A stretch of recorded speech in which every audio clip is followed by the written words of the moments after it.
Prepare to experience the strongest radio allowable by law. Secrets will be revealed. Myths dispelled. From the studio gym where excuses never apply, it's Superhuman Radio with your host, Carl Lenore.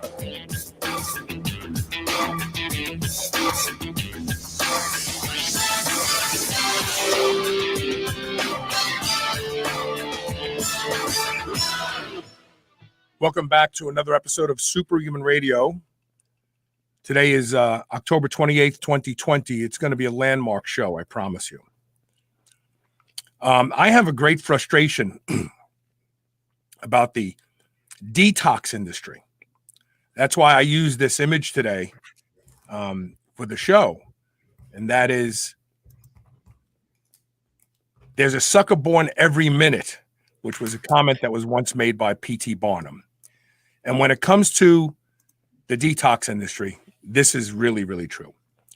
And we're going to get to the bottom of what real detoxification is, what people think it is, and what can you actually do to affect whole body detoxification. Before we do that, we have to thank our title sponsor, Legendary Foods, makers of the tasty pastry, which now is available in hot fudge sundae, chocolate hot fudge sundae. It's amazing. Go to eatlegendary.com, use the code SHR10, not only save 10% off, but also let them know you heard about them here on Superhuman Radio. And now I bring my guest on, and that is Dr. Suzanne Turner. How are you, Dr. Turner? Hi, Carl. Doing great. So I want to kind of set the stage here. I want to make a statement, and then I want you to tell me how far off I am. And then we'll get into the discussion of what real detoxification is all about. I think that most people, when they think of a detox, they see something that says it's a detox tea, for instance. They think that by drinking this tea, it will magically somehow, like a dog whistle, call all the toxins stored throughout your tissues, and mostly in fat cells. Let's be frank about this. Fat cells are the vault, the virus vault, if you will, of our body for detox, for heavy metals and xenoestrogens and everything else that we really don't want. And somehow, if I drink this tea, this detox tea, or I put my feet in this bath of water, this detox foot bath, I hope you've seen that one. That's hilarious. That somehow all of these toxins will be liberated from their vaults and then travel down into the bladder to be urinated out, or into the digestive tract to be pooped out, or in the case of the foot bath, will somehow miraculously exude from the bottoms of your feet, turning the water black. And I think that nothing could be further from the truth, and is a complete insult into the complexity of the human body. Am I way off on this? I don't think you're way off. I do think there is some benefit to what they're talking about, at least in my observations and my experience. You know, it depends on what you're trying to detox from. If you're just trying to remove the things that were in your colon yesterday or today, then probably the detox tea will be helpful, because it's going to remove those things. Of course, always consult with your private physician, because when you're doing things like that, because you can really imbalance your electrolytes. You can also destroy your microbiome by doing a detox tea without someone who knows what they're doing supervising what you're talking about. So yes, if you're talking about a dysbiosis, you'll be getting rid of some of your intestinal bugs. But I have several patients who have in their gone through a colonoscopy, for example, and in the detox that goes before the colonoscopy, they actually become much sicker after the colonoscopy because of the damage that's done not only to the electrolyte balance in their system, but also to the healthy bacteria that do happily live in that area that have balanced everything out. And now you have nothing to be able to provide the preferred fuel source, which is butyrate, to your colon cells. Your water balance gets off, your body becomes dehydrated. All of those are critical factors in being able for your cells to function. So yes, I think there's a little bit of benefit if you're trying to get rid of what's in your colon for a detox tea, but I'm not sure that's the way to get rid of it.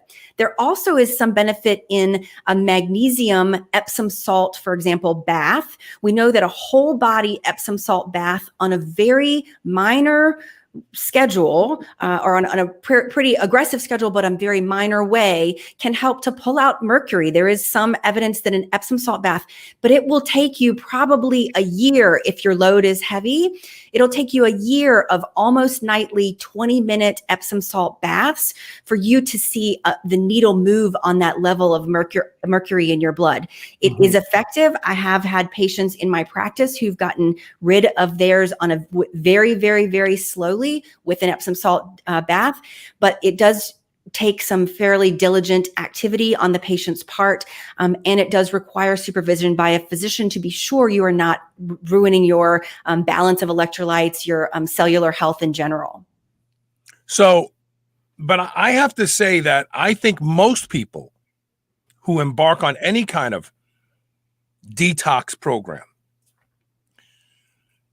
think they're removing these bad actors from their entire body. And you're exactly right. In fact, the analogy I always gave to what current detox therapies offer is tantamount to: you have a house, and over the years, stuff is getting cluttered up in the house.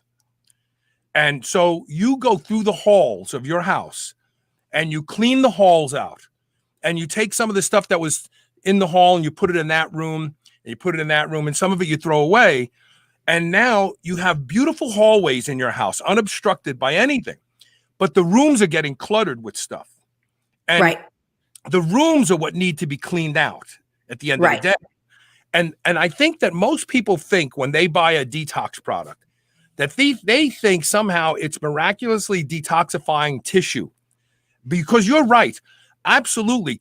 If you want to get rid of stuff that's in your digestive tract now before it becomes stored in those rooms, these detox programs work. But that's not the problem. The problem is that the decades of, I have relatives that live in Illinois by farmland, and a lot of them have gotten cancer. Why? Because they spray pesticides, herbicides, and they absorb that stuff through their skin. And detox tea is not going to remove that for them. So let's do this. Let's talk about real scientific strategies. And some of these strategies, I would say all of these strategies, must be done with the supervision of a physician. And why? Because they really work. You don't want to release toxins too fast. Women who undergo rapid fat loss have a higher degree of ovarian and breast cancer and colon cancer because of what's being squirted out of those fat cells over a short period of time that took them decades to accumulate, overwhelm the body's ability to manage and get it out of the system. So the strategies we're talking about, you're probably not going to be able to buy on Amazon. I mean, you may, but you really want to do these with a physician. Am I right about that? Exactly. Always. Absolutely. Okay, so and someone who's familiar with using detox pathways. Now, keep in mind that all of this is about, and you don't want to do any kind of detox, any kind of program without first settling down the immune a response. That's always my first goal. I want to make sure that I'm not giving your system, because if I'm suddenly putting into your bloodstream toxic chemicals that have been present forever, you're not going to feel well. It's one of the reasons why people feel terrible when they first start losing weight, because weight loss is one of the methods we can use for detoxification. I think it's one of the probably healthier ways for us to do detoxification. If you're doing it on a slow paced rate under the supervision of a dietitian or a provider, if you're losing, the goal somewhere between 1 and 2 pounds per week. And the reason for that is we know that patients who do it faster than that have way more inflammation. They feel worse.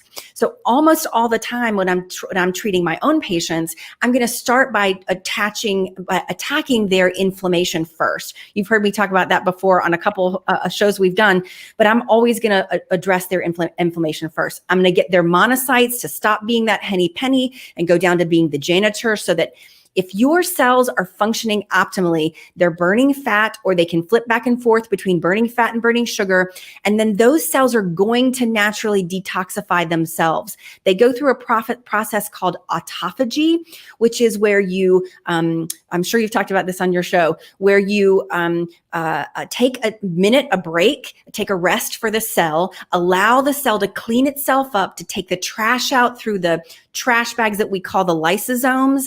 Those lysosomes then dump into a bigger trash can called the autophagosome.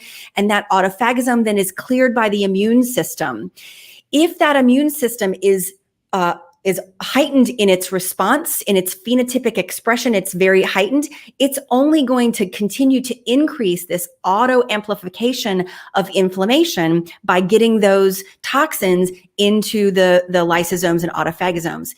If instead your cell is functioning very optimally and cleaning things out as it should be, and your immune system is calm, this will merely be dumped into the bloodstream, picked up by your immune system, dumped into the stool for processing, and exactly how we want it to. So first, I'm going to decrease the inflammation. Second, I'm going to improve the efficiency of all the cells, the liver cells, the immune cells, and then I'm going to talk about maybe contributing to some sort of detox if they still need it. So this is a very important discussion right now, because the best way to detox is to lose body fat at a sensible, and you just said that, I'm reiterating it because it's critical. And the reason for that is, would I be overstating that 90% of the bad actors that we consider toxins that we really want out of our body are stored in fat cells? Or yes. Okay. Usually. So unless you are forcing the fat cell to excrete the toxin in a managed way, as you point out, so that the body doesn't become overwhelmed, you don't have an overreaction by the immune system through inflammation. The reality is nobody dies from COVID. They die from the immune system's response to COVID. Right. The overproduction of cytokines that destroy the lungs, and that's what you die from. So controlling the army of the immune system, which is inflammation, and saying, hey, we know what's going on. Stand down. No need to start attacking stuff. We're going to get this stuff out of here quick. But doing fat loss is the number one way to detox your body. Now, right now, there's a bunch of people going, oh, forget it. I thought you were going to tell me about a magic pill or a soup or a foot bath. I'm sorry. That stuff doesn't work. It doesn't work. That's the sucker is born every minute reason that I'm doing this show. But fat loss is tantamount. It's most important in order to get rid of the toxins that you've accumulated over the past 10, 20 years. And I think what we have to realize is those things cause stress on the cell. So the energy generators in the cell can have more difficulty creating energy and packets of energy. And instead of creating water like they're supposed to, they begin to create these reactive oxygen species that sort of act like not ping pong balls. What's that? Pinballs. And they ping around and they start damaging your DNA and damaging your proteins. And then you end up with too much trash for the cell to handle and not enough energy sources left for the cell to do whatever its job originally was supposed to be. And that's where we end up with trouble. The other place where we'll see these toxins hide is not only in the fat cells, but actually in the cell wall itself, either attached to receptors like the xenoestrogens attaching to estrogen receptors, or interspaced into the between the arms of the fats that are along the cell wall. They'll find themselves interspaced in there. So you'll also see it in cell walls. So when cells die, we also will see a release of that. And so we want to be careful to protect our cells. So again, what I would go back to is, let's start by decreasing inflammation, but let's also look at improving the cell's ability to go through autophagy. So if we're looking for simple ways to allow the cell to do its own cleanup, we can do that with things like, as you mentioned, you mentioned a minute ago about doing fat loss, about calorie restriction, about intermittent fasting, exercise. All of these can help your cells to begin to improve their ability to go through autophagy, to increase their production of antioxidants. So you're decreasing that load of reactive oxygen species, and now the cell is better able to handle itself. So you can add things like ketone esters, for example, which also are going to upregulate the production of NADPH, which is your master recycler. It's the big recycler that takes all those spent antioxidants and regenerates their ability to function. So not only is it its own fuel source to help that limping along cell to do its job in the meantime while you're helping it clean up, but it also provides the opportunity for the cell to recover by giving it that NADPH, the master recycler, to recycle all of your antioxidants. So you don't have to take glutathione if you're giving it this exogenous source. And you can create that either with intermittent fasting, with calorie restriction, or with exogenous ketone ingestion. So that would be one way. And that's something that you can get over the counter. I would, of course, still discuss this with your physician, but that's a really good option for a lot of people to consider. And for you to have a discussion with your doctor about. I would say another way for us to improve our ability to go through autophagy, we've talked about on this show so many times about rapamycin. This is a terrific way for you to do that. Of course, it requires a prescription and it does require a physician's supervision, but rapamycin is a good way on depending on how much autophagy you need. So someone with ALS may need more autophagy. Someone with that's generally healthy, that's just looking for a maintenance program, may need less. And so those are things that you could use on a regular basis to improve the cell's ability to clean itself up. You could certainly do something like spermidine. Spermidine is one of the natural ways that our body is able to go through detoxification through that autophagy process. And spermidine is available also over the counter. So I would encourage you also to use your physician's guidance, but this is a really good way for you to go through improving the cell's efficiency. There are several other things that you can do. I can't ignore the importance right now in my practice. What I see so much is the detoxification from technology. And as I'm sitting here on this show, I do want you to be aware that as much as I want you to listen to this show, I also want you to be aware of your susceptibility to all the television and the hype and it's so much right now. I can't tell you how often right now I prescribe, for you to stop watching the news. Yeah. So that's a detox alone. Yeah. The stress. If we believe stress kills, then the news kills. Okay. So now let's talk. So we've talked about preparing the body for this onslaught. And that's really what it is, right? We're going to get all these toxins out of the body and they have to be chaperoned out. And we need to make sure they don't do damage as they're going out. Let's talk about some of the agents that help coax these bad actors out of fat cells, out of tissue, so that we can process them through the elementary process. What are some of the drugs that you use or that physicians should be considering for their patients who really want to undergo real detoxification? So if you're doing something like that, it's pretty important that you use a binder in your intestines, because there is a situation called an enterohepatic recirculation. So it gets something toxic gets processed by your liver, it gets sent out into the stool, and because of dysbiosis or bacteria that are there that can cleave off those protective things for your toxins, the toxins get wrapped up in a glucose molecule or something. Those bacteria can cut that off, and that toxin can get reabsorbed into your body to have to be reprocessed. So imagine the drain of energy on your cells if that's happening. So again, I would think about using some sort of binder to prevent that from happening. Most of those binders are positively charged because most of the toxins are negatively charged. And so you can use things like charcoal, but prescription I use Welcol. We do this in our Lyme and mold patients to help them with clearing out those toxins so they're not reabsorbing things. We actually can use those in patients who have too much estrogen in their system, et cetera, because that enterohepatic recirculation is a problem that we can see. So there should be some way for you to be sure that as you're doing whatever detox is happening, that you're moving this along. Again, your physician should be able to help you with that.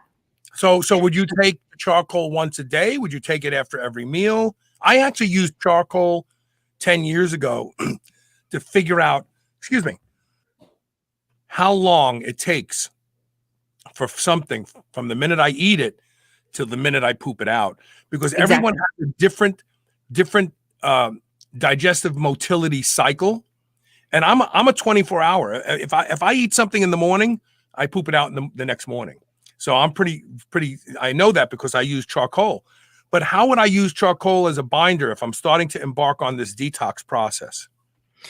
So it would ideally be done between meals. Okay. Because you want to be sure you're not absorbing any of your important nutrients, things that you ate, things like B vitamins that are so critical cofactors in the intestine, in the liver for all the detoxification processes that the liver naturally does on its own. You want to make sure you're not removing any of the minerals that come out. So it would be done between meals. So you're away from, and it would be done away from any supplements you might be taking. If you're taking a B complex or a multivitamin or something like that, that it would be done away from those. Okay. Is bentonite clay also another good binder? And pyruvite clay, and by prescription we use choleseverum. That's another really good one. The nice thing about that is it's got a high number of binding sites. So if you're dealing with someone who's particularly ill from something like mold toxicity, then that's a better binder to use. It's just got more binding sites for the toxins. So that's where you would start after you decrease inflammation and improve their immune response. Now we would talk about how do we be sure that you're moving your bowels, and we say it is illegal for you not to have bowel movements at least once a day, and ideally 2 or 3 times a day when you're working with us. We also will give them other things to help their cellular function during that time. We'll give them, minerals and vitamin C and other things to help them during that time when they're getting their toxins pulled out from their cells. So you can use things. There's a lot of different things you can use to help with that pulling process. Certainly EDTA and DMSA or DMSO if you're doing it by IV. And you can use DMSA. And I'm kind of moving away from doing things IV, not because of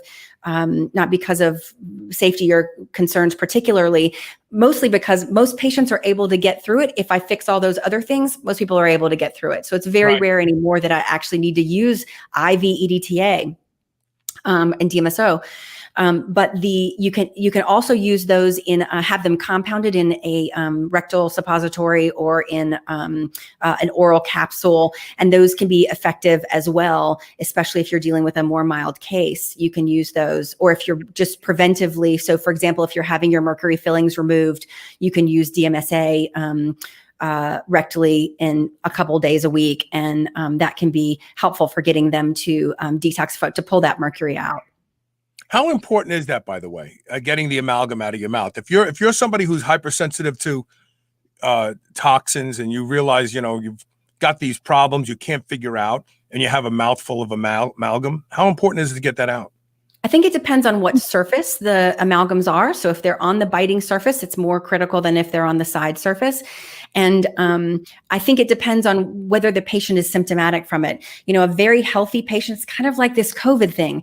A very healthy patient can probably handle having a few metal fillings. A sicker patient is not going to be able to handle any. And so if I'm really struggling to figure out what's happening with this patient, I can't figure out what's going on. Everything looks good. I've done all the preparation for the patient. I just can't figure out what's going on with them. Then that would be a case when I would probably look into their heavy metal load and see if they need to have them removed. I usually will do a pre and post stimulation test. So they'll give me a urine specimen. I give them some EDTA that they take home, DMSA that they use. They take it orally. Then they give a urine specimen before and after. And then we look and see how much load is present before the therapy, how much load is present after. Was there any benefit to using the therapy? Is it helpful? And then we decide, do we want to proceed with oral and rectal, or do we want to proceed with something IV? And it depends on the patient's time and what their needs are and how healthy they are otherwise, and how long do we have before we have to do something. Are we at a critical point where we have to intervene? Do you have to assess a person's alimentary process before you give them EDTA or DMSA? Because these are powerful, heavy lifters in detox. They literally make tissue squirt the toxins out into the bloodstream. But now you got to get it out of the bloodstream. And if these people have, impaired renal function or hepatic function, are we putting them at great risk? Because it's just circulating. It's going around and around and around. It's going to be stored again somewhere, but absolutely. And this is not something that someone comes in my door and gets on their first appointment. This is something that we've gone through a long process. Even if walking in the door, they come to me with their results and they say, hey, I know that I have a high lead and mercury load or whatever their toxins are. I'm going to start with all the things I mentioned, and we're going to make sure their body is primed for optimal function. Because if their cells are still stressed, I'm going to only hurt them and make them worse. Right. This is a last line therapy after we've gotten everything else working optimally, and then we add this into the regimen. We're going to take a break, but before we do that, I want to plug your clinic. Obviously, you're capable of, especially now, thanks to telemedicine being pretty much available everywhere. You can help a lot of people throughout the country. They don't have to be in Georgia. Give your website and tell people how they can reach your office. Sure. It's vinemedical.com. And then my own website is drs.md. That's drs.md. And I have a YouTube channel. You'll see Carl there. And that is Suzanne F. Turner, MD. You'll find me there. All right, we're going to take a quick commercial break. When we come back, we're going to discuss this to a greater degree. And I also want to talk a little bit about regular blood donations and how this figures into the possibility of detox. I think this is very, very overlooked. We'll talk about it when we come back. Stay tuned.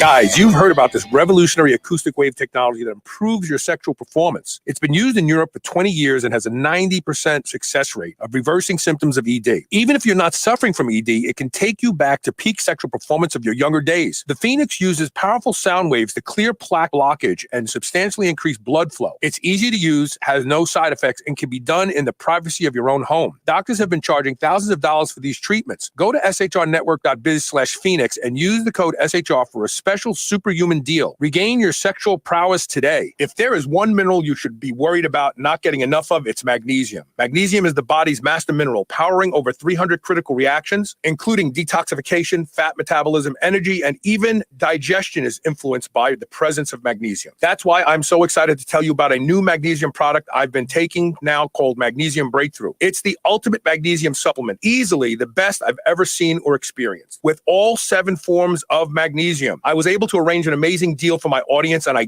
guarantee it's the best deal available on this product. Seriously, with volume discounts combined with our custom 10% coupon code SHR10, you can save up to 40% off select packages of Magnesium Breakthrough. And I promise that this deal is only available on this specific website, magbreakthrough.com. magbreakthrough.com/SHR. You won't find that deal on Amazon or even on the company's own website. Go to magbreakthrough.com/SHR and use code SHR10 to save up to 40% off select packages of Magnesium Breakthrough. Proper hydration can lead to improved endurance, performance, and recovery. When we sweat, we lose valuable electrolytes that must be replaced. That's why Element created a zero-sugar, science-backed ratio of electrolytes that you can add to your water. It comes in 3 flavors. Sample them all risk-free with the Element Variety Pack. Carl's favorite is raspberry. Free shipping on all U.S. orders. Go to shrnetwork.biz/LMNT and get yours today. Do you remember those delicious toaster pastries you had when you were a kid? You know, the rectangular sugar-filled snacks? Well, guess what? Legendary Foods has just made low-carb toaster pastry. This is the first of its kind, and honestly, these things are amazing. They have 3 to 4 net carb, less than 1 gram of sugar, and 9 grams of protein. You can eat them right out of the wrapper or lightly toast them. The only question is, which flavor, strawberry or brown sugar cinnamon? They're available at eatlegendary.com and Amazon. Want to improve mental energy and focus? Try the new Superhuman Stack from Pure Nootropics. Stack Dynamins, L-Butamin, Theocrine, and palmitoyl ethanolamide together and feel the lights go on in your brain. Find your perfect mix of these 4. Carl likes 1 cap of each and 2 caps of Dynamin. Bam! Lights on. Go to shrnetwork.biz/superhuman stack, all one word, today, and get yours for 25% off plus free shipping. That's shrnetwork.biz/superhuman stack. I love beef. And if you love beef, listen up. I've discovered the best tasting beef in the world, and that's not an exaggeration, at Piedmontese.com. The Piedmontese breed is famous from Italy for being lean and unbelievably tender, with half the fat and calories of traditional beef. Even typically tough cuts are tender when it comes from the Piedmontese cows. And for the first time ever, Piedmontese cows are being raised here in the USA. Get 25% off all beef and free shipping on orders of $100 or more at Piedmontese.com with code SHR. Go to Piedmontese.com and use code SHR today. You will never eat any other type of beef ever again. You're listening to the Superhuman Channel. Don't hate us because we feel good. Welcome back. If you're tuning in late, live on Facebook or YouTube, we're talking today with Dr. Suzanne Turner, and we're talking about real strategies for real detox, not this nonsense detox. I mean, a detox tea may make you feel good about yourself, and maybe it'll even help you excrete some of the bad things you ate that day, but it's not going to get the toxins out of your cells that have been stored there for the past 20 years. And that is really what detox magic is about, because you're carrying all this stuff around. It's causing cells to malfunction. It's causing mitochondria to malfunction. It could be the reason why Dr. Turner, I have been a big proponent of the, Aubrey de Grey likes to talk about the mitochondrial theory on aging, and we have Dr. Blagascloni talking about senescent cells. But the reality is, when you really reduce things to their lowest common denominator, what you realize is the bioaccumulation of metabolic waste may be the reason that all of these things go haywire. It's just a matter of, just like your car, you put 1,000 miles on your car, it's still new. You put 100,000 miles on your car, it's just not new anymore. And so toxins, to me, appear to be the bioaccumulation of waste, and getting it out of your body has to be good for you. I think that that's somewhat true. I think that the biggest waste accumulation we get is from our misfolded proteins that occur under oxidative stress. And so that's where the trouble comes, which is why I mentioned autophagy before. If you're able to go through, your cells are able to go through autophagy, you can get rid of that. One of the problems we run into in things like ALS, for example, is they get those TDP-43 proteins that are destroyed. They're usually the chaperones, kind of like the helper at the Academy Awards, the model that chaperones people around the stage. That's what TDP-43 is like. And when it gets destroyed because of usually a genetic mutation, or we think maybe toxins are involved as well, when that happens, now this protein is no longer able to chaperone other proteins around, and it itself becomes trash. So now you get this excess accumulation of trash that's junking up your protein making machinery, especially for your bodybuilder clients. If your protein making machinery is gunked up, you can't build muscle. And so we want to allow the cells to go through autophagy so that they're able to clean things up and get rid of that excess buildup of your own environmental toxins, as well as your own toxin production. And those toxins can be as simple as misfolded proteins, probably most commonly. So a single blood donate. So there's numerous studies out there, believe it or not, that show that people who donate blood regularly live longer. No one discusses this.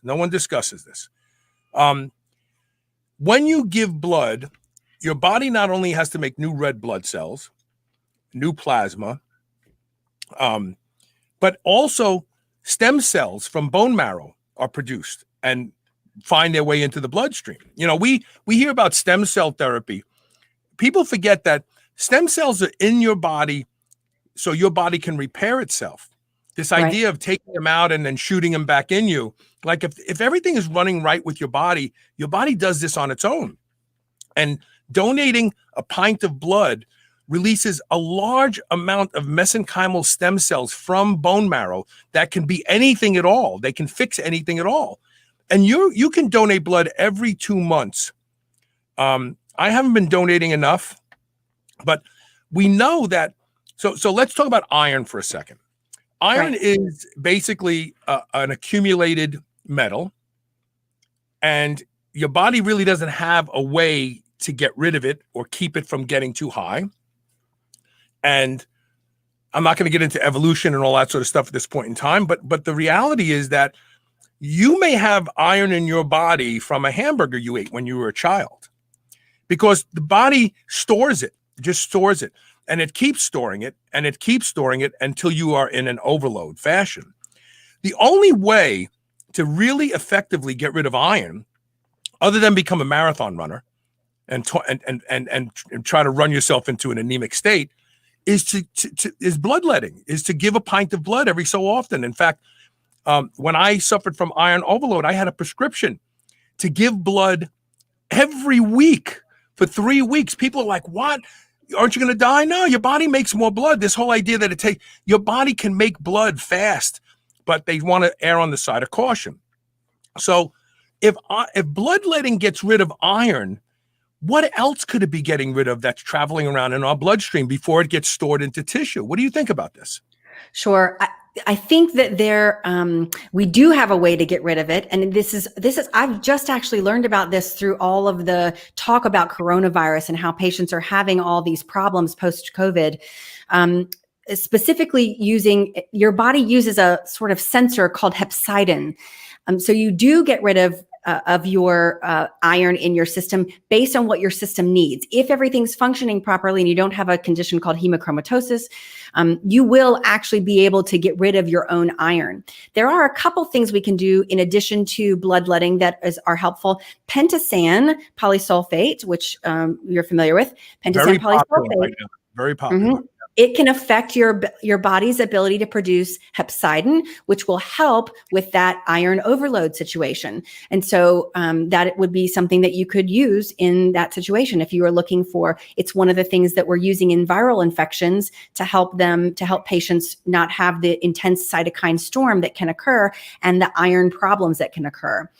We also know that a lot of elderly patients who have what we think is anemia of iron deficiency is actually not an iron deficiency. It is, as you suggest, Carl, the iron being stored in the cells.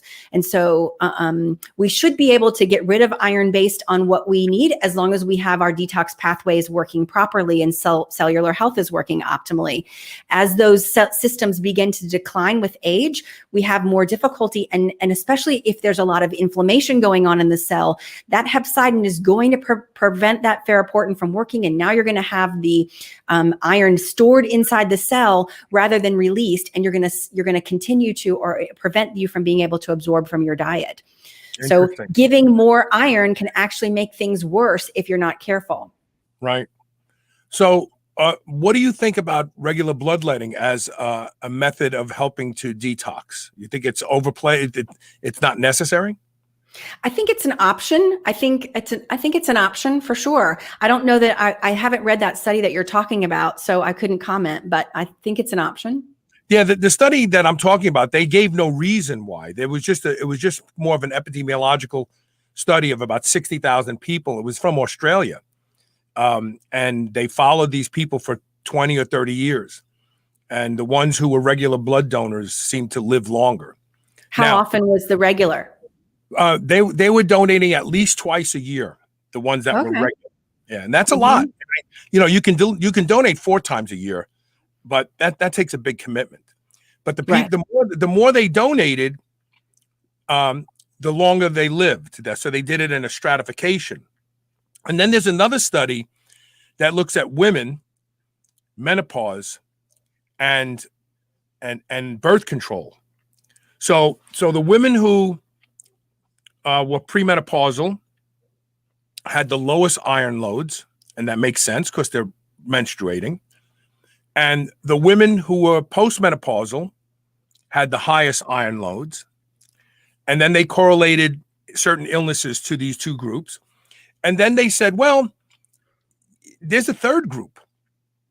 There's women who take birth control who only have like 2 or 3 periods a year. So theoretically, they should fall smack dab in the middle of iron load. And sure enough, they did. Mm-hmm. And the disease states that they were trying to correlate with iron were not as bad as the full-blown menopause women, but not as good as the women who were menstruating regularly. So there's a lot of there's a lot of dots to connect in iron, but people aren't interested in it. It's not sexy enough. Just right. Not sexy. Well, the other one that isn't sexy enough is copper. And we know that in the synapse, that copper can become reactive if there's a lot of inflammation in the cell. So even with minor trauma, that minor trauma can travel up the nerve and cause those copper to be reactive. That copper can act much like a reactive oxygen species and damage DNA and proteins. And so one of the things we also can use for a detox, especially a neurologic related detox, is GHK. Oh, really? Mm-hmm. Really?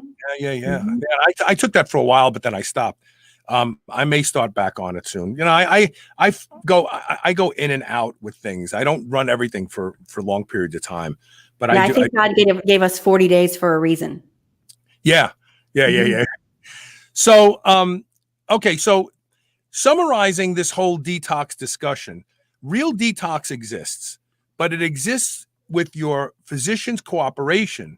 Because the things that actually work, that actually do what most people are expecting, which is to get the toxins out of their body, are really strong compounds. And you just can't be willy-nilly like the tea or something like that. You have to work with a physician. How long have you seen, the short and the long, when someone comes to you whose the toxins are actually the reason for their maladies, and you start working on detox? How long before they start going, wow, I feel so much better?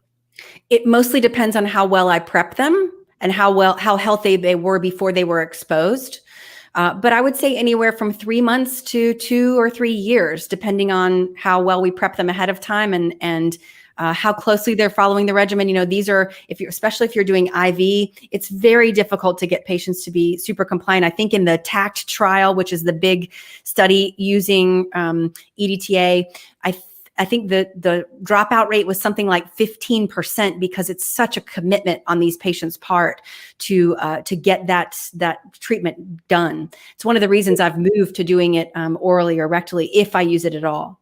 Right. So we have a listener, a viewer, Jomo Jelani says, Carl, this is why Dr. Majid Ali, teaches that bowel detox comes first.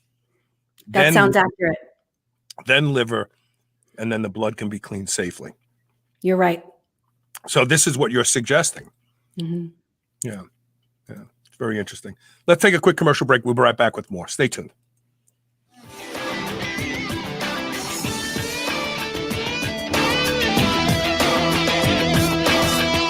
Everybody wants to feel better, be healthier and happier. If you don't sweat profusely on a regular basis, you won't feel as good as you could. Studies have shown the power of infrared sauna. Infrared penetrates 1 to 2 inches into the body. It helps those with back pain, fibromyalgia, arthritis, depression, and anxiety. Patients get relief from infrared sauna. The Good Health Sauna has been shown to be an exercise mimetic, conveying many of the same benefits as cardio. There are a lot of reasons people buy a Good Health Sauna, but the bottom line is you will be a much happier, healthier person by using the Good Health Sauna every day. Made. Good Health Saunas provide commercial-grade saunas for in-home and commercial use, backed by the best lifetime warranty in the industry. Unmatched customer service and the best financing makes owning one easy and will fit any budget. Go to goodhealthsauna.com/superhumanradio to learn more and save 25% off. Chronic stress leaves us tired, distracted, and physically vulnerable. Apollo Neuro is here to help you take control. Apollo Neuro is a new wearable that trains your nervous system to be more resilient to stress. Apollo's gentle vibrations use your sense of touch to help you recover from stress, going from fight or flight to rest and digest so you can relax, get to sleep, focus, and stay healthy. Developed by physicians and neuroscientists, Apollo Neuro has been tested in multiple clinical trials and is proven to improve heart rate variability, the key biometric of stress. Special offer for friends of Superhuman Radio. Try Apollo Neuro today and get 15% off your purchase at apolloneuro.com/superhuman. That's APOLLONEURO.com/superhuman. When craving a snack, reach for Select Savory Snack Sugar-Free Biltong, the healthy alternative to sugar-laden beef jerky. They use a fattier cut of beef, making it more tender and flavorful. For mealtime, choose from their 63 seasonings, which are sugar and additive-free. From chipotle rub to savory pumpkin spice, you'll find an option to suit your palate. Go to shrnetwork.biz/SSS today. Use code SHR15 to save 15% on any meat snack or seasoning. Savor the flavor today. Are you still on the fence about Body Protection Complex BPC Oral from drseeds.com? Listen to Maggie Kuhn, one of the owners of the C-Bus Lifting Company gym in Columbus, Ohio. I had been having some nagging tendon issues that weren't injuries, just things that were annoying. You know, I'm 58 years old, so just older tendon kind of issues. For us powerlifters, you know, we really don't stop training when we have just nagging issues. We just kind of keep pushing through. And I started the BPC. What I noticed was I was doing some heavy tricep stuff that would have killed me before when I had an elbow problem, and I was able to do this with literally no pain at all. Go to drseeds.com, drseeds.com. Use coupon code SHR and save 20% off your bottle of BPC Body Protection Complex today. Quest Nutrition makes bars, cookies, chips, and pizzas out of complete dairy-based proteins. Our products minimize net carbs and sugar without sacrificing taste. Each delicious chocolate-flavored chip, cookie chunk, and crunchy crumble is custom made to maintain Quest macros. It's time to enjoy foods that work for you, not against you. It's time to enjoy your Quest. If there is one mineral you should be worried about not getting enough of, it's magnesium. Magnesium is the body's master mineral, powering over 300 critical reactions, including detoxification, fat metabolism, energy, and even digestion is influenced by the presence of magnesium. That's why I'm so excited to tell you about a new magnesium product I've been taking now called Magnesium Breakthrough. It's the ultimate magnesium supplement, easily the best I've ever seen or experienced. With all 7 forms of magnesium, I was able to arrange an amazing deal for my audience, and I guarantee it's the best deal available on this product. Seriously, with volume discounts combined with our custom 10% coupon code SHR10, you can save up to 40% off select packages of Magnesium Breakthrough. And I promise that this deal is only available on this specific website, magbreakthrough.com/SHR. You won't find that deal on Amazon or even on the company's own website. Go to magbreakthrough.com/SHR and use code SHR10 to save up to 40% off select packages of Magnesium Breakthrough. This is the Superhuman Channel, doing reps with the weight of the world. Welcome back to Superhuman Radio. Later in the show, we're going to be joined by Shannan Penna. She's going to give us a great recipe for low-carb, high-protein, keto pumpkin cheesecake, because it's the season for everything pumpkin, so that'll be later in the show. I follow her on Instagram to get her recipes. So many people. So Ron and I, we talk often, and Ron said to me that he has a friend who, you know, he wanted to lose weight, but he didn't want to do anything, and so he just told his wife, go to Shannon's Instagram page, and so she literally started cooking all the recipes from there, and he lost like 12 pounds without even trying. Right. So, she's amazing. She makes stuff taste so good. Right. Those legendary, those are good. Yeah. We didn't even talk about using sauna as a detox method. No, I was just that was my next question. I timed it for that radio spot because we're giving away a $5,799 far infrared sauna right now from Good Health Saunas. It's a 3-person sauna. It's a corner unit, so it's a very small footprint. If you go to shrnetwork.biz/free sauna, as soon as we hit, I think 300 entries, and we still have like people that can enter, we're going to have the drawing. So someone's going to win it next week. So that's great. That'll be a great way. You go. Yes, we have photoreactivity, and then we also have just the sweating. Talk about those two in this whole discussion of detox. So I love the sweating one. I think that's where I find the most benefit with my patients. And but I have them follow a particular regimen where they go through the sweating, they towel off, and then rinse off in a shower. Even for exercise, if you're using exercise as their method of sweating, I still have them encourage them to do that. And don't go home and let the sweat dry back on your skin. Immediately go and towel off and then rinse off in a shower to get rid of whatever your body was getting rid of. I think that's a great way for you to detox. It's simple, it's slow, it's not going to hurt you. You obviously will replace all those electrolyte loss with a little bit of coconut water or some people using Gatorade, whatever you want to use. Or Alka-Seltzer Gold. But if some of those, you replacing those electrolytes that you lose, but I think in that sweating, and then you go to the, to toweling it off, but the key is getting rid of it without reabsorbing it. I use LMNT, their electrolyte, because it has more sodium in it. We're learning now you lose more sodium in sweat than anything else. I really like their product. And the other thing about sauna is it's actually an exercise mimetic. So let's say you're somebody who can't walk very far. You can actually start sitting in the sauna with regularity, and you can actually start to develop a level of conditioning that will allow you to start walking a mile. Because the evidence that a hot sauna is an exercise mimetic is undeniable. And if you use it in conjunction with, if you lift, you do cardio, you sit in the sauna, and then you jump in a nice cold shower like I do. I mean, you're going to make your body bulletproof in a very, very short period of time. Right. It's part of my regimen too.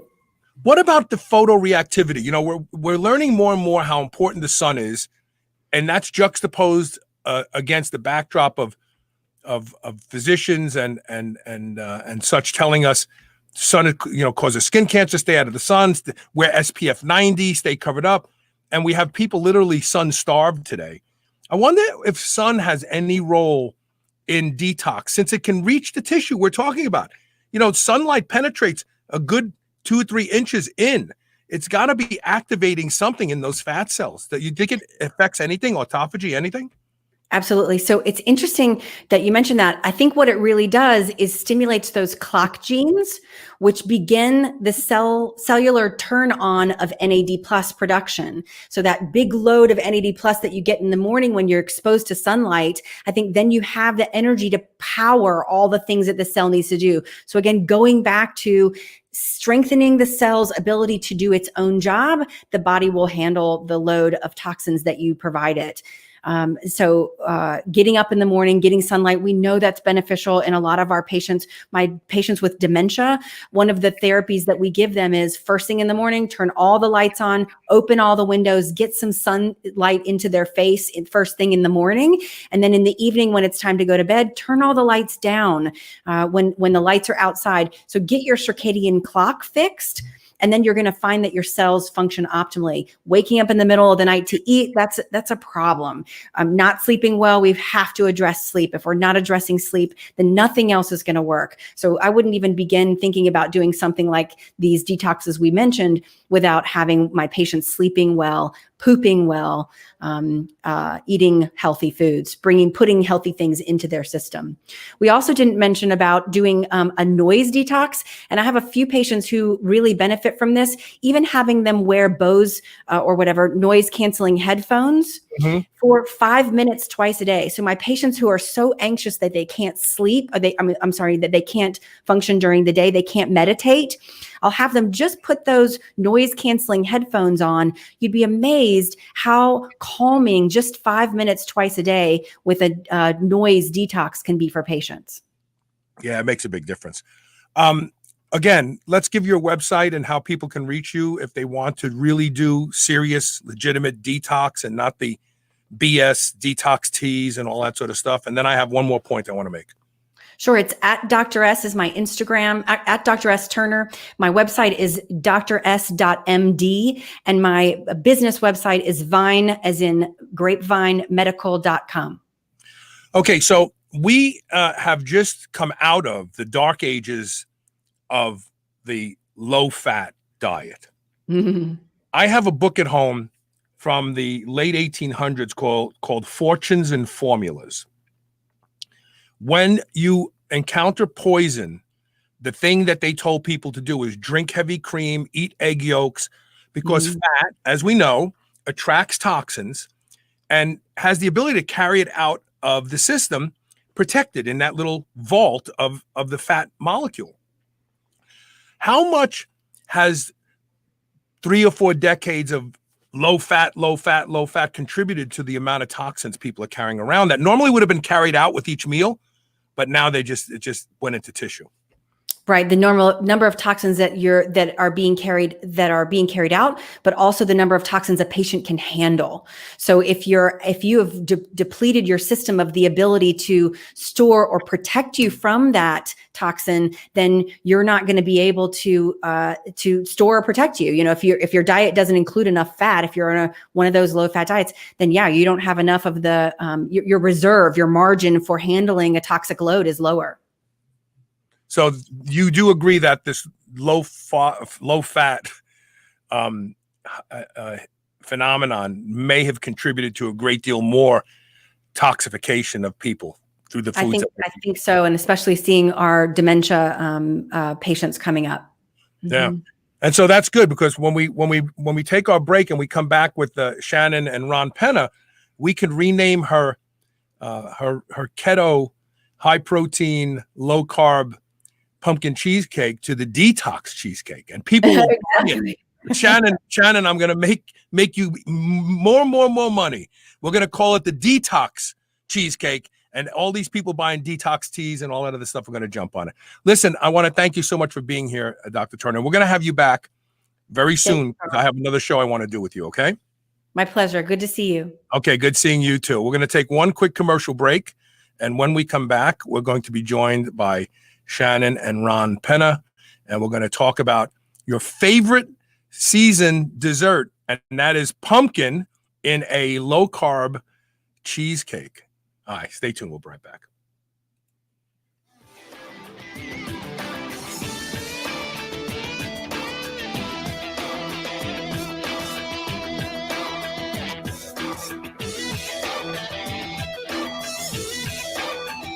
Whether your goal is to build muscle or burn fat, you'll find everything you need at Redcon One. Need help getting a good night's sleep? Try Fade Out, or the most popular pre-workout supplement on the market today, Total War. Sign up for their new Transformation Challenge and win $10,000. Or shop for apparel that people at the gym will know that you are serious about your training. Need a testosterone booster that works? Check out Boomstick. Whatever you need, you'll find the best quality supplements on the market at Redcon One. Go to redcon1.com. That's REDCON1.com, or go to superhumanradio.net and click the Redcon One banner ad today. You've heard me talk about the chill pill on the show and how effective it is at helping people who suffer from social anxiety, or sometimes when you just want to take the edge off to a long, stressful day. Well, listen to this story from Dylan Goutreau. Definitely takes anxiety away, which I have a long history of having. Started out at 2 milligrams a day of Xanax. That was at 8 years old. And so I stopped using benzos 3 years ago. Extremely difficult. Yeah, so I spent about 3 years trying to find anything and everything I could that would be healthy for me. So to help with anxiety, because I'm talking, full out panic attack. The chill pill was the first thing that I've found that actually in the middle of a panic attack I can take, and it definitely subsides. Go to drseeds.com. That's DRSEEDS.com. Use coupon code SHR and save 20% off your first bottle of the chill pill. Check it out. I promise this is one supplement that delivers. Mind Bullet is a kratom product derived from the coffee family to boost energy and creative juices. Mind Bullet comes in both pill and liquid form for the ultimate pre-workout supplement. When needing a little pick-me-up or to get through the morning fog, Mind Bullet will set your productive course fast. Go to shrnetwork.biz/mindbullet, all one word, today, and save 20%. No subscription required. That's shrnetwork.biz/mindbullet. Get yours today.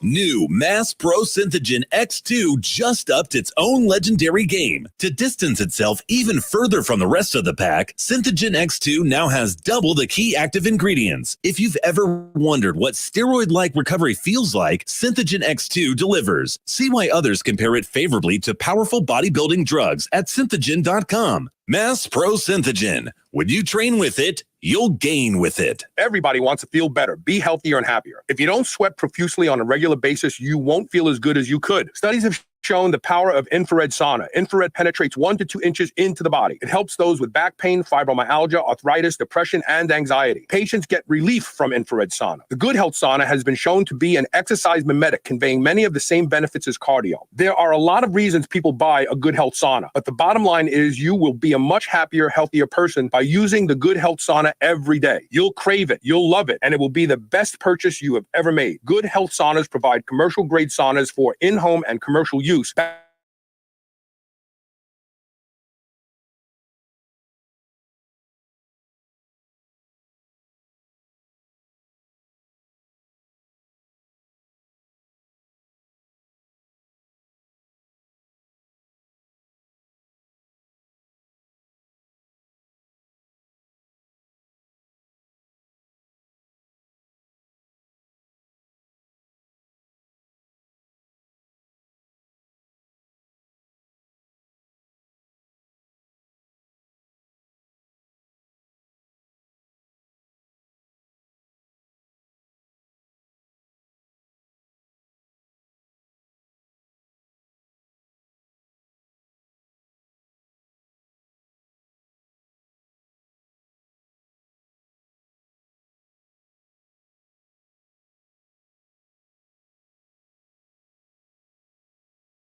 Yeah, we lost our connection for a second during the commercial break, but you're here now. I can see Ron. We are here. My green screen is gone. Let's see if I can fix that.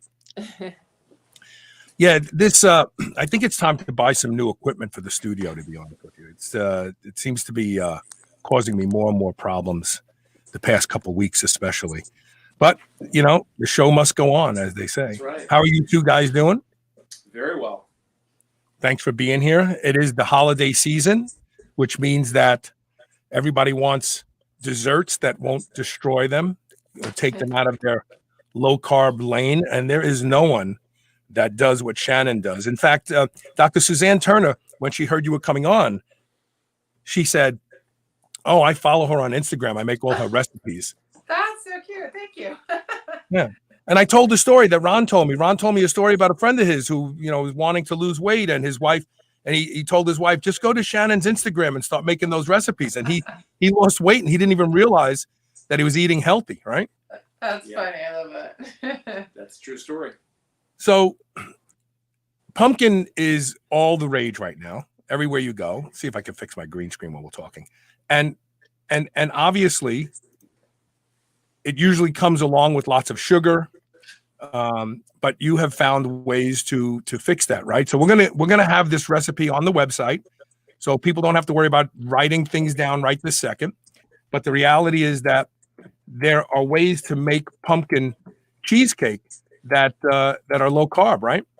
Yeah, pumpkin pie, pumpkin cheesecake, pecan pie. Even, I mean, you can do pretty much anything you want.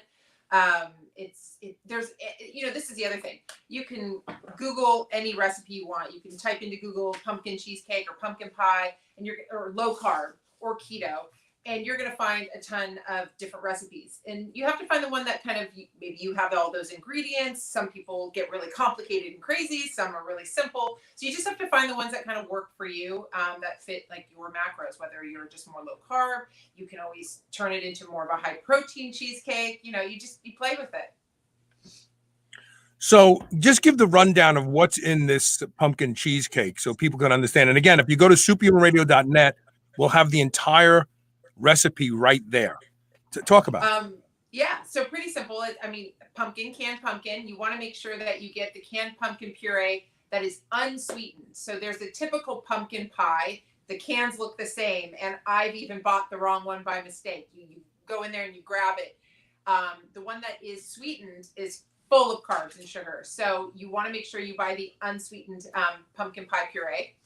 Or canned pumpkin puree. And so basically it's that, cream cheese, some sweetener, vanilla, not much to it. Some eggs. It's pretty basic. It's kind of like a 5-ingredient thing. You can also do a pumpkin cheesecake that's crustless, so you don't have to have a crust. In this one, it's basically almond flour, some collagen, which gives it more of that doughy, a crust, like instead of having a nut flour type texture. Yeah, because that just like crumbles and breaks apart, and it doesn't really feel like crust, right? But one of the tricks to using almond flour as a crust is to use an egg, to use some butter, and also something like erythritol, or even allulose as a sweetener, because it sort of pulls it together. And so when you bake it, it'll stay solid. A lot of people just try and do almond flour and butter and bake it, and it falls apart. So you do need an egg in there. But with the collagen acts as that sticky glue. So you can just use the almond flour, a little bit of collagen, your vanilla, whatever you want to do with your crust, whether you're going to put cinnamon in it or not. But it's pretty simple.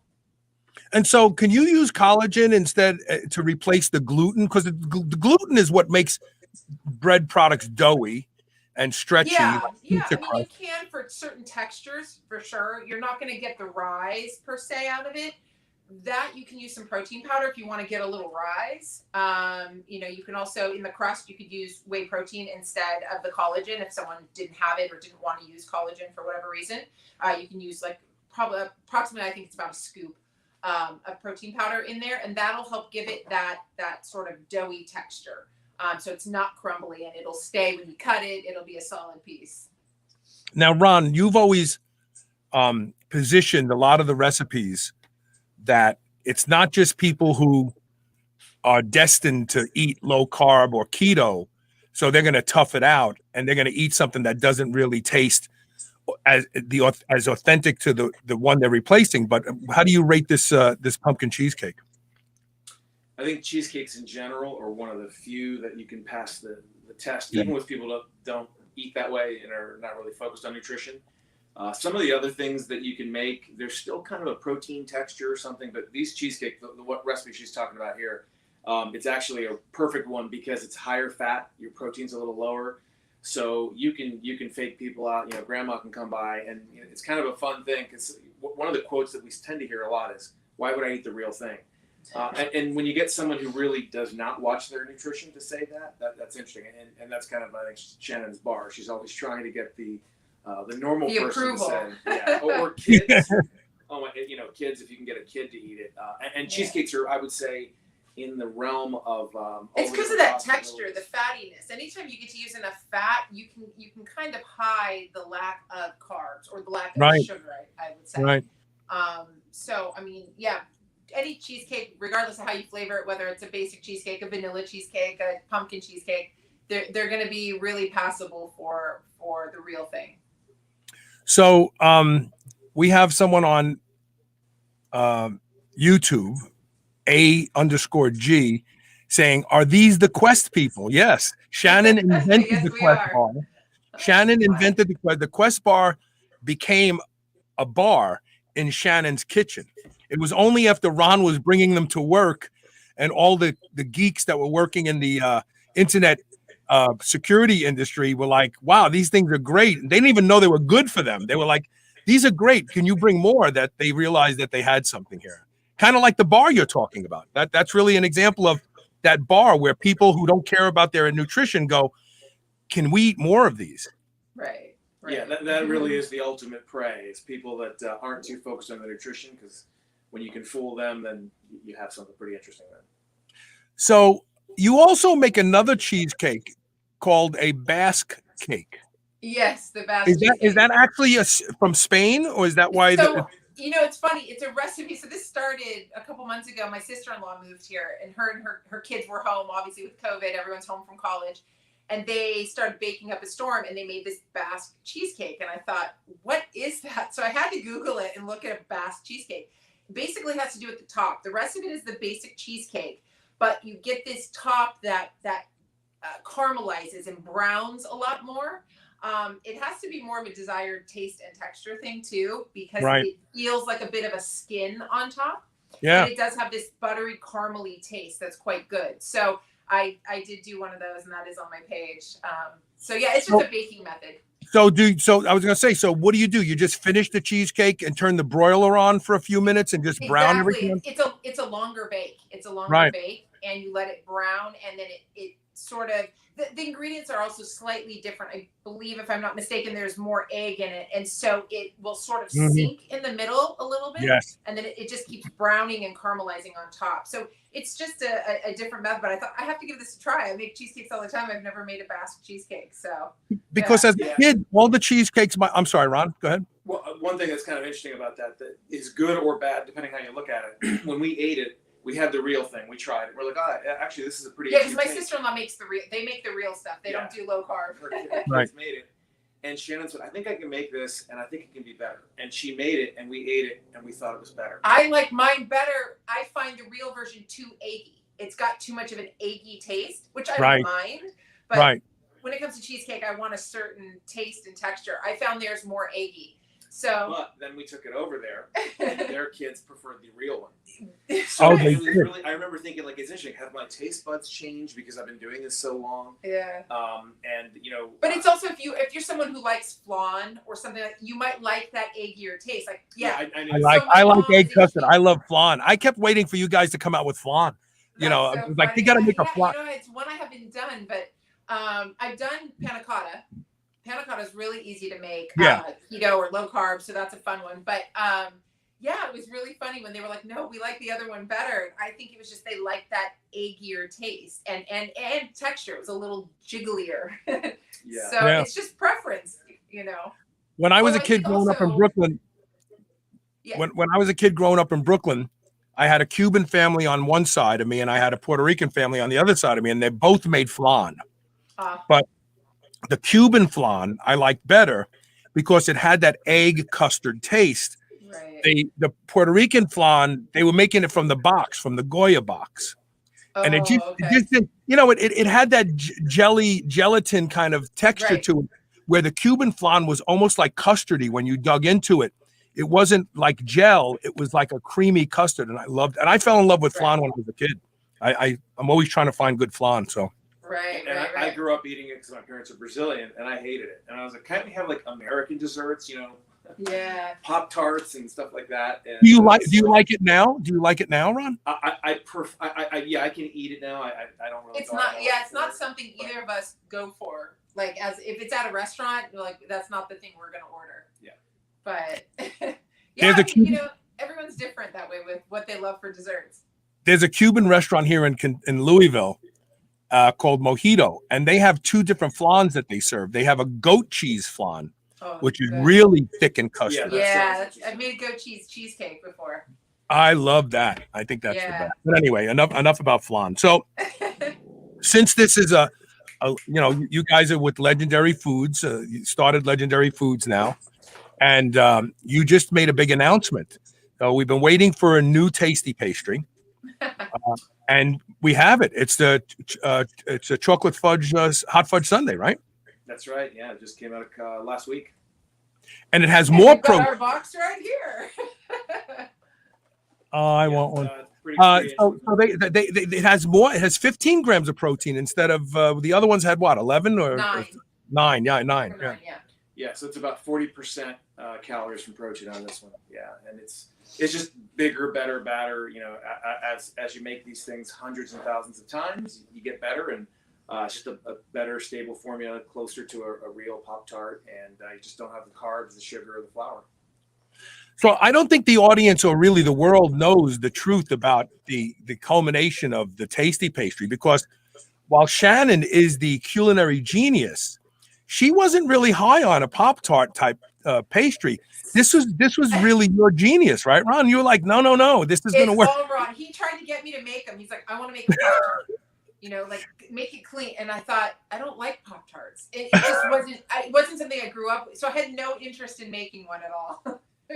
Yeah, I grew up, back when I grew up, you had Saturday morning cartoons, you had Pop-Tarts, and those are two things that I missed. So yeah, Pop-Tart's been in my mind for a long time, and I just thought it's a really good way to get back to childhood, instincts without the diabetes crash and all the sugar. So yeah, it was a hard project because it took a long time to make, but it's it really satisfies something. You have your toasted people, you have your people that prefer it straight out of the box. So that's what I was going to ask you. So when you were a kid, was the cartoon your favorite cartoon Saturday morning Johnny Quest? I really liked Johnny Quest because you remember they killed people on that cartoon. Yeah, it was really, when people fell off the cliff, they didn't fall off with a parachute. Yeah, so Johnny Quest was actually one and toasted or untoasted. I went both ways. Sometimes toasted, sometimes it's just too quick. I wanted to just eat it right out of the box. But toasting, I think, really takes it to that pastry level. It hides any flaws, and it makes it super special. So if you have the time, it's fun. And so when you introduced the tasty pastry, I was kind of like where Shannan is. Like I was like, well, I guess there are people who like it. I know in the bodybuilding community, the people who are, if it fits your macros, they love Pop-Tarts, right? But then I started to go to convenience stores and notice they would have Quest bars, they'd have other bars, and then at the very top they'd have Pop-Tarts. And I'm like, wait a minute, this is all supposedly healthy stuff, and on top they have a row, 6 boxes of different flavored Pop-Tarts. And it dawned on me, I never realized that Pop-Tarts had such a big following in the adult community. Yeah, I've seen 17 facings in a gas station before. That's the most I've ever seen. So that's 17, not different flavors necessarily, but 17 different individual facings. But I see 9 to 11 pretty routinely. And if you look at how it sells, Pop-Tarts are a big thing for adults because we think of them as kids, and people like you, Carl, that have super sophisticated Italian palates who like dark chocolate and bitter things. Yeah, Pop-Tarts really aren't the go-to, but it's amazing. Someone sent me an article in, I think it was Louisiana, whenever they have a hurricane, bottled water, toilet paper, oh my God, and Pop-Tarts. Those are their 3 top sellers.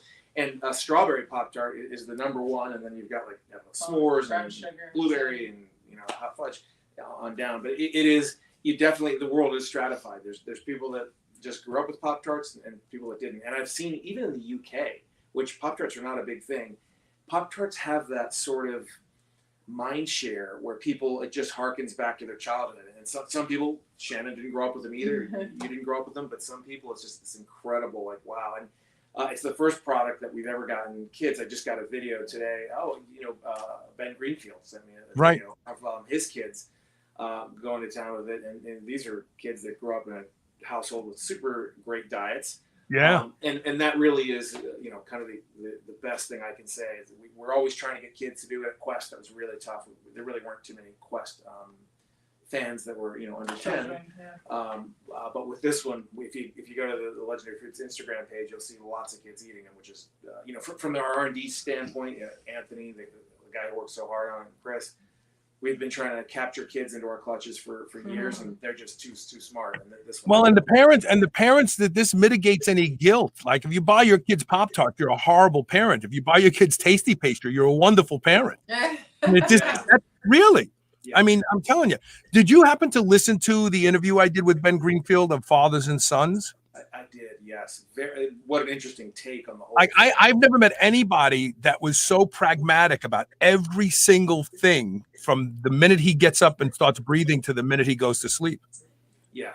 And I saw, Mark Bell kind of joined in on that too. Yeah. There were a lot of fathers out there. Just interesting. There's a lot of guys doing this amazing stuff, and it's kind of going unrecognized.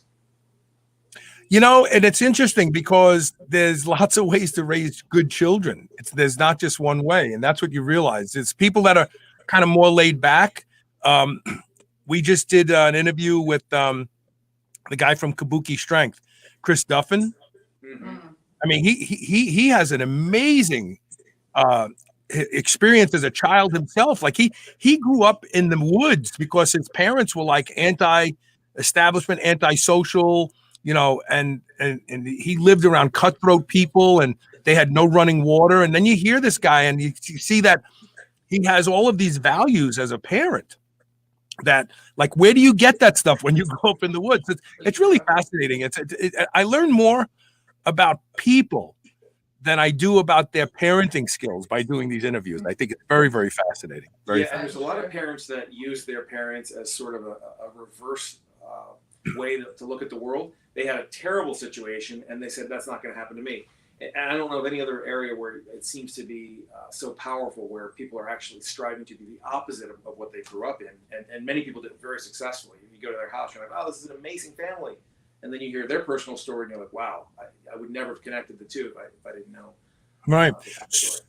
So the recipe we're talking about is on superhumanradio.net in this show, where the show write-up is. The whole recipe is there. I would recommend that you give it a try, and that you follow Shannan on Instagram. Her screen name, or what do you call it? Profile name is Quest Creator, at Quest Creator. She has amazing recipes for everything, not just desserts. I mean, some amazing things. Ron and I will be back on next week. We have an interview that we have with Doug Brignoli about his training style. Yes, that's actually going to be pretty fascinating. I don't think there's any single book that got me thinking so much about resistance training. I mean, what more can be said about it? But he managed to do something using physics where I was just, oh my gosh, it just made me re-question everything we've talked about. So I'm looking forward to that. And also, I've had an omega-3 test sitting on where my mail is for like the past couple of weeks now. And Elisa goes, who sent that to you? And I says, I can't remember. And then today, you have to know it's us. Come on. And then, because I always get stuff from Ron. It's just, I don't know. He's so generous and so thoughtful. And I know I'm not the only person in his life that falls into this. I mean, he's just an amazing human being. And I said to Elise, she says, well, what are you going to do with that? I said, well, I'm going to take it. She goes, who sent it to you? And I says, I don't know. And then this morning I was looking for your email address, and I find the email where you said, I just sent this in about neuropathy. And I'm like, oh my God, Ron sent it to me. Yeah. So I'm going to do that tonight when I get home. It's pretty interesting. I think I told you we have a dog that is now almost 13, and she had a tremor for 3 years? Yeah, she's had a hind leg tremor that's been kind of increasing over the last, I'd say maybe 4 or 5 years, actually. It's just started very small with a hind leg, and it would increase where she would lay on the couch and her leg would just be going. Oh. And I think excitement exacerbated it. You would see it in excitement and things like that. But Ron got on this whole omega thing. We've all taken it. We've sent it to family members. We're getting everybody doing it. Yeah, it's the omega quant test, and basically what it does just measures the amount of omega-3, really EPA and DHA in your red blood cells.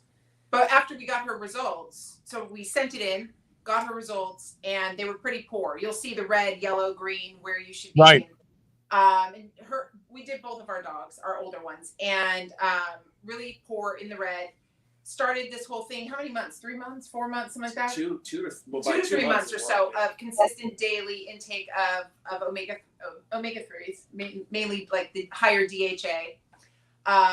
And we retested them recently, and we're waiting for that result back. So we'll have that soon. But the amazing thing is, so our levels, we've tested ours and we've played with it, and really supplementation is probably the only thing in nutrition that you can literally add something and get a result out of it. Right. Most things are in nutrition are painful. You got to subtract, you got to avoid things. And about, I don't know, a month and a half ago, we started noticing her tremor was way less to almost non-existent. It's a rare case when it'll shake a little bit. But to quantify it, if it was a 10 before, it was like a 1. Yeah. Wow. And it's really interesting because that's, neurodegenerative progression. I mean, if anything, it was getting worse over time. And we said, how can we reverse this? So obviously, it's just a single case. We do have a friend that we did something similar. His dog was having not hip dysplasia, but it was starting to drag its feet and lose its footing sometimes. He took it to 3 different specialists, canine veterinary specialists. They did x-rays, nothing wrong with the hips, knees, nothing wrong. We took their omega levels on his dog, super low. He supplemented for about 3 months, and he said, Ron, it totally changed. And I was like, Paul, I don't believe this. He sent me a video. And with the one nice thing about dogs, there's no placebo effect. Right. They don't, right. So it's really interesting. Anyway, we're going to try to recruit a bunch of dogs and with tremors and things, and just see if it's DHA. You remember the movie Lorenzo's Oil many years ago? I've heard of it. Yes. It's a movie where basically there was a kid with a degenerative, like a demyelination disease, where he was effectively curling up into a ball, couldn't move, and his parents figured out that this, I think it was like an omega-9 derivative from olive oil. They gave it to him, and it actually halted the progression of the disease. He ended up dying ultimately, but I think they got honorary medical degrees as a result of their research. So there really is something weird about certain fats and neurodegenerative effects. So that's we've always thought, how can we put that in the cheesecake? How do we, yeah, the detox cheesecake recipe will be on. Right, exactly. So I'm about to do a new show with 4 experts, because I think I've discovered the root of my problems. I'll know for sure today. I've always known it's been my gut, right? Yeah, I have some weird symptoms. I have evidence of nutritional neuropathy, hands and gloves and socks, Even my face gets numb from time to time. I know that it gets worse when I eat a lot of carbs and sugar. I know that it gets better when I stay away from carbs and sugar. And it just baffled me. It's like, what is it about carbs and sugar? Well, for the past 2 years, since I've really not been feeling well, and I really don't. I haven't felt well in the past 2 years. Elisa has regularly said to me, did you just drink alcohol? And I'm like when I go out and drink, I drink. I pull all the stops out. I'm not afraid of alcohol. I love it. But I drink infrequently. I drink maybe once a month like that. And overall, maybe I'll have 2 glasses of wine a month at dinner with Elisa. And I said, no. She asked me yesterday, and I said to her, why do you keep asking me? I just woke up. I can't. I smell alcohol. And so when I'm driving to work, I'm thinking to myself, maybe I should stop ignoring this. So I start doing research on something called auto brewery syndrome. Yeah. And the research shows that there's a lot of people that are underdiagnosed because they don't provide enough ethanol to show frank drunkenness. Mm-hmm. But they have issues with balance, which I've developed. I just attributed it to my legs. They have issues with neuropathies and neurodegeneration. They have issues with belching all the time. I belch constantly. I wake up in the morning. I haven't eaten for 16 hours. I'm belching. Interesting. So I'm going right after the show today to Any Lab Test Now, and I'm going to do my own. So here's what you do. You take 200 grams of glucose or some sort of simple sugar, like you're going to do a glucose tolerance test. You drink it, and then you draw your blood about an hour later, and you'll see what your ethanol levels are. Now, obviously, I can just stop eating starches and sugars and just go full on carnivore, but that won't cure me. That'll just pacify me. So I need to find out, how do you eradicate these obvious funguses? That's what they are, that are causing your body to make alcohol on its own. That is very interesting. That's gonna be, so you'll know maybe soon, a week or so. No, I'm gonna go get like a couple cans of real soda, and I'm gonna drink them, and then I'm gonna go get my blood drawn and have them look specifically at my blood alcohol levels. Right. And does it matter whether it's fructose or glucose? You know, if it was glucose, I guess I could go pick up dextrose. Now, several of the health food stores have, I think it's Bob Redbud or something like that. They sell real dextrose. And maybe I would just have like 150, 200 grams of dextrose. Probably work better. Because I have a feeling fructose won't work the same. So that's definitely probably a better strategy. Yeah, but this is going to be interesting. I'm so excited. You know, every time I stumble onto something like this, I get so excited, and then I find, it wasn't that. It wasn't that. Oh, damn it. Okay, let me keep looking. In the end, maybe I'm just getting old. I don't know. But anyway, I think it's interesting that Elisa noticed it and said something, because I've learned don't ignore those things. Women have pretty good intuition. I know. So that's interesting. And she knows I don't drink. And like yesterday morning, I woke up and she goes, "Did you just drink alcohol?" And I said, "No, I hadn't even brushed my teeth yet." I was like, "No, like, why would you even ask me that? I just woke up." And then I thought, wait a minute. Maybe there's something to this. You know, it may even make sense to get one of those, if you can get a really sensitive breathalyzer too. I thought about climbing a cop. I thought about and saying, "Do me a favor," and then he'll lock me up, right? He'll go, you blew a 3.8. Let's go. Yeah. I know they do have those really small handheld ones. I think that you can test yourself in your car before you drive. Maybe you can, because if you don't see results, it's possible that just if you do it more frequently, you'll catch yourself in that right thing, maybe early in the morning. First thing in the morning, You know, you're right. Maybe I should just they're really inexpensive. I can buy them on Amazon for like $8. I was going to say, it may actually give you a better reading, because you can do it 6 times throughout the day. You might find it is in the morning, or nope, it's in the afternoon, or yeah, it's very fascinating. Well, let us know what happens. That's I will. You'll be the first one. Anyway, have you sent your omega test in yet? No, he hasn't. No, I'm doing it today. I'm going to do it when I get home. I think. Do you have to do it in the morning fasted, or does it matter? No, anytime.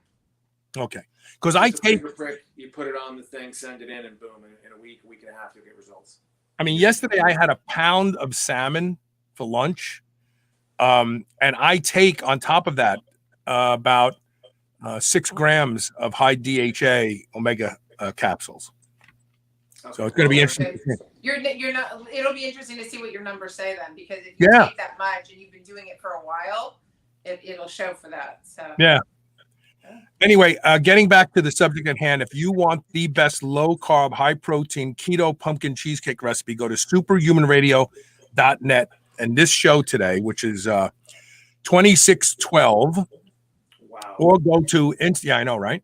Or go to Instagram and follow Quest Creator to get all of the best recipes that will make your family jealous of you, because you'll look so great and they'll think you're just eating everything you want. So there you go.